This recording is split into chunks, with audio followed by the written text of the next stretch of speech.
ధిన్నకు ధిన్నకుతా ధిన్నకు ధిన్నకుతా గల గల గల గల గల గల గల గల ధిన్నకు ధిన్నకుతా గజ్జలనే కట్టి ఢమరుకమే పట్టి నాట్యమే చేయుట అమ్మకు ఇష్టమట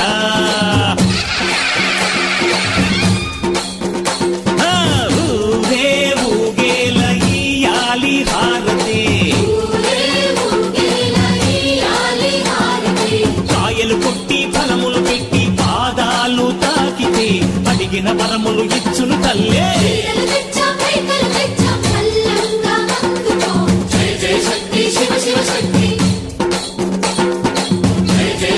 శివ శివ శక్తి